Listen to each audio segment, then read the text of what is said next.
Hi guys, welcome back. So, this week I posted two videos on Thursday night and Friday morning about NIO Day and NIO Day price prediction, where I drew out the two scenarios that I think would happen next week based on the NIO Day. I mentioned the 5 key factors that the investors would be looking closely on NIO Day. Most of the uncertainties have already been priced in with the recent correction. So as long as they can clear those uncertainties on the NIO Day, the price would likely go up after NIO Day.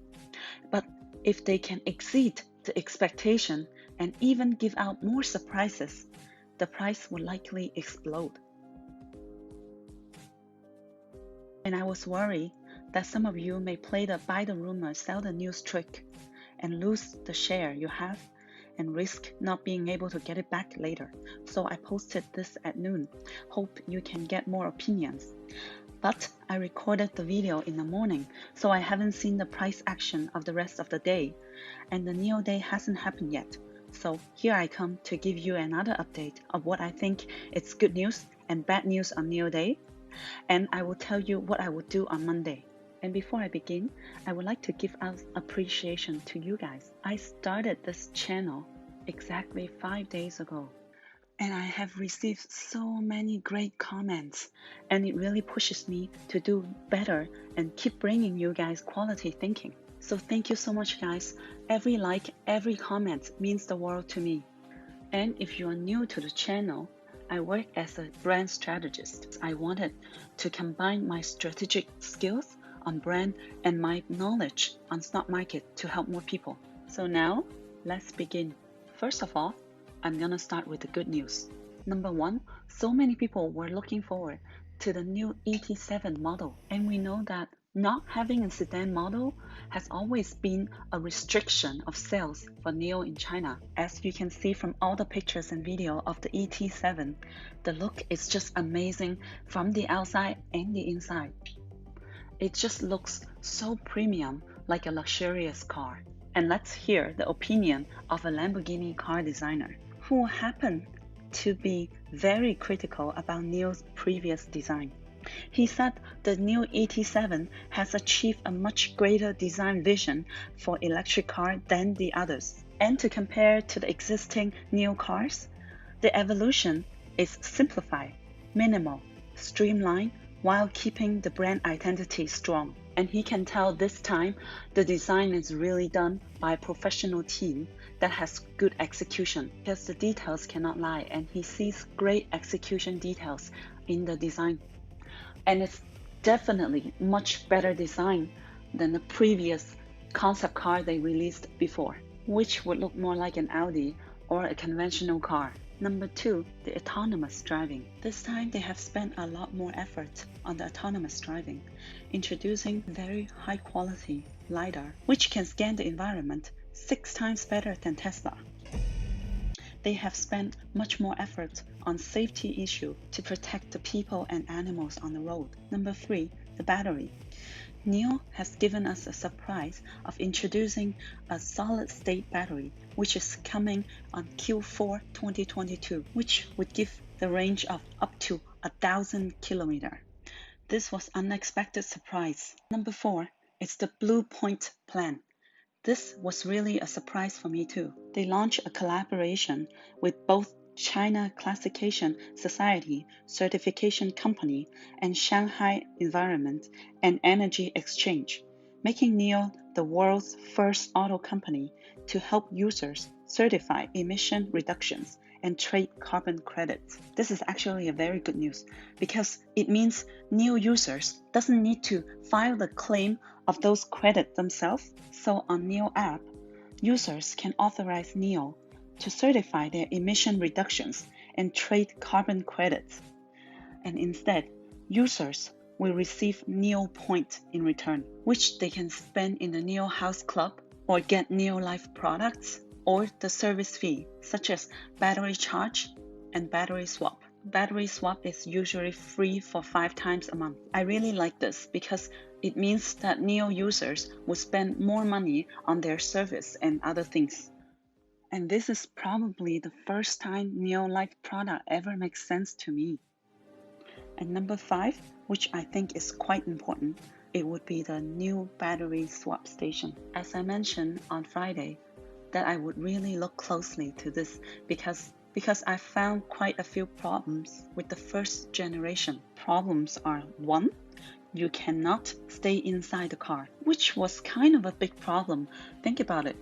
When it's raining, snowing, very cold outside, who likes to go out and wait for even just a few minutes? Especially in China, nobody needs to get off their car to get gas because there's always someone there to help you get it. And you can just pay through the window of your car. So I was worried that a lot of people are used to this and they're not used to getting off the car to get battery. And 2, even though you can hit a button on NIO app, you still need someone to come to your car and take your seat and drive it inside a battery swap station. It just doesn't feel very advanced there. And 3, the wait time is too long because the lineup can be anywhere between 5 minutes to an hour. And even though you can check the wait time before you go there, it's really not that many around, so you don't have a lot of options. It's not like this one is busy and you can go to another one nearby. Did they solve the problems of the first generation? Yes, they did. Right now, you can stay inside the car while the car can park itself inside the station. You can just simply press the button through the NIO app and the battery would be automatically swapped. Now this is much smarter than before. In terms of the wait time, the second generation station can swap the battery even faster than the first one, which was just 3 minutes to begin with, and they have increased much more battery in storage. From 5 to 13, to make sure there's always a fully charged battery, because they plan to have up to 500 battery swap stations in China by the end of 2021. And each battery swap station can charge up to 312 batteries every day. Now, if you use 500 stations times 312 times a day, assuming that each user would need a battery swap around every 5 days, it would be equivalent to 780,000 cars a day, which is around 10 times more than the cars they already have on the road. It would really solve the wait time problem, as they will have much more than enough, and it really shows how much they expect the sales to boost this year.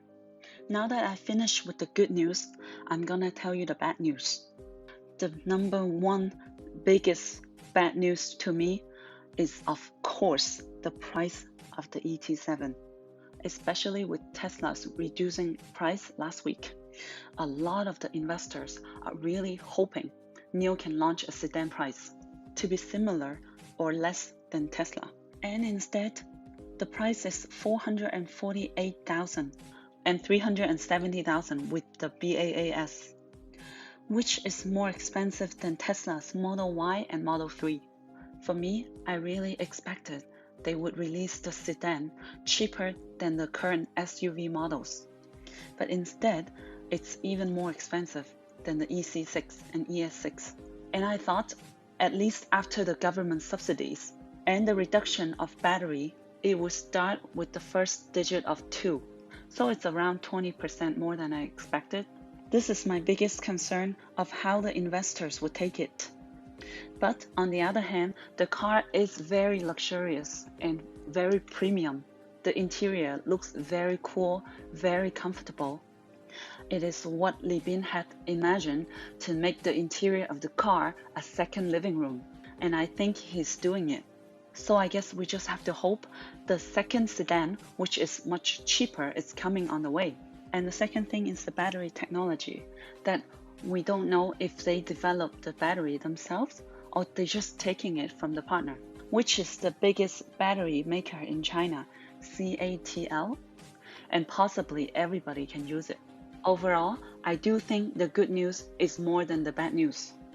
And I hope investors can digest the bad news, knowing there will be a second sedan anyways, And it's the same way Tesla started at the top and keep lowering the price.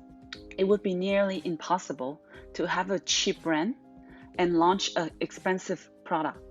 So at least NIO is establishing a premium brand image. So by the time the cheaper sedan is released, it's not gonna hurt the image of the brand, but instead it's gonna make the cheaper model much more popular. So what's gonna happen on Monday? In scenario 1, where we would see a slight pullback, it would be the investors trying to digest the bad news. So let's see what happened with NIO last week. As I mentioned in my video on Wednesday night, every dip caused by the Chinese delisting news, it's a good buying opportunity. See? And this delisting, the Alibaba crash. Because whenever there is news like this that involves political issue, people tend to freak out. And if people freak out, why doesn't the stock just drop like this? And that's because institutions are heavily buying here and here. Now this is the 2-hour chart. Now let's hide this part. Okay, so now we see this. You can see it at the moment. In the morning, it was growing well. It had a nice gap up and then continued the uptrend. And then in the afternoon, the delisting news came. Boom. The big red candle breaking 5, 10, and 20-day moving average. One stick breaking 3 average. So imagine the moment you saw this, it does look very much like it's gonna go down. So who would dare to buy in at that time? Maybe if you have watched my video on Wednesday night. So obviously the institutions bought here, around 49.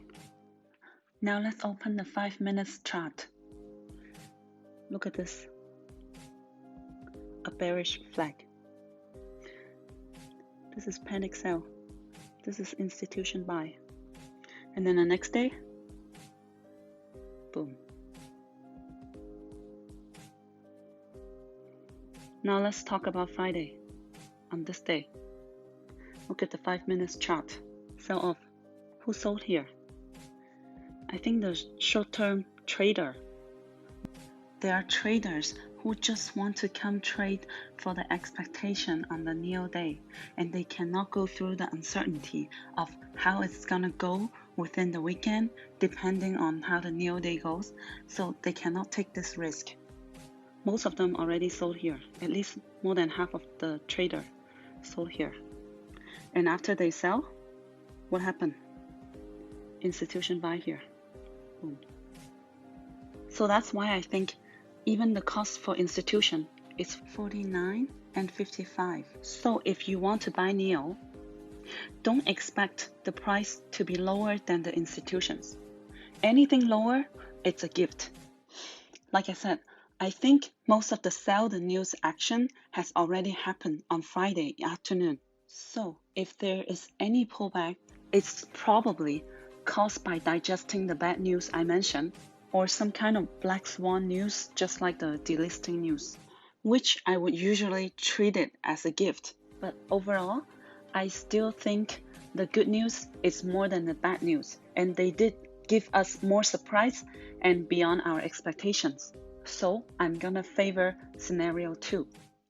And of course, I could be completely wrong. So make sure you do your own research before you decide what to do. As I'm not a financial advisor.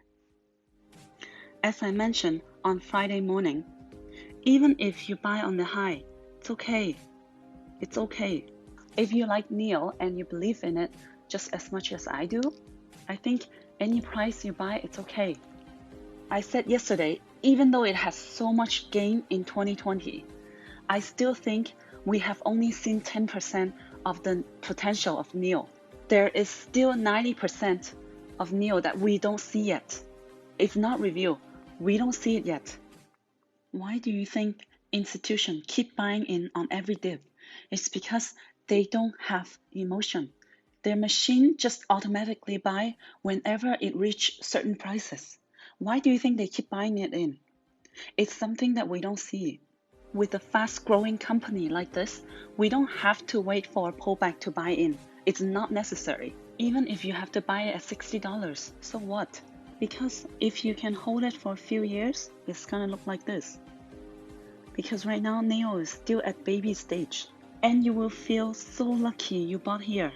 Anyways, my point is you don't have to time the stock like NIO, something that's growing so fast. Don't let anyone coming out with the news to scare you. With a stock like this, it's easy to sell, but hard to buy it back. Let's say you sold it here, and then it had a correction. You feel like it's gonna have a big correction, and then the next day, boom. Do you buy or no? You wanna wait for a pullback, right? And then boom, boom. Buy or no? It's very hard to buy it back what you sold.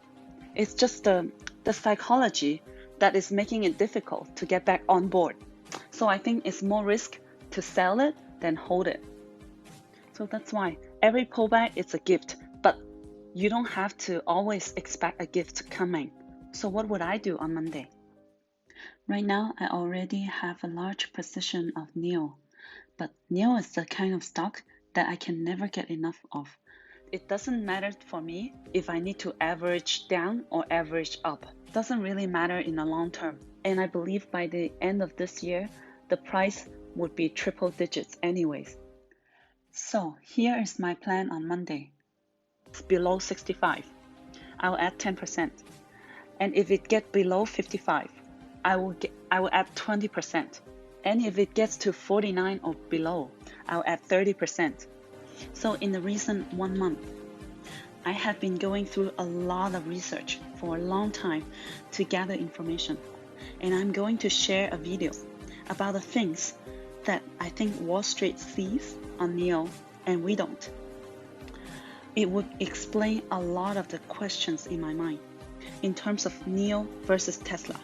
And it would explain why the Chinese government is treating NIO this way. So it would be great if you can hit the subscribe button and look forward to my future video, because I have connected many dots in my head and I felt enlightened after I sort out the thoughts. I can't wait to share it. I was planning to get it done within a few days, but if I can get 100 likes for this video, I would get it done as soon as possible, earlier than I planned to, because I would know that you actually want to see it. So that's it for today, guys. I hope you can find my video helpful, and make sure you subscribe to my channel and give me a big like. It would help me a lot. Thank you.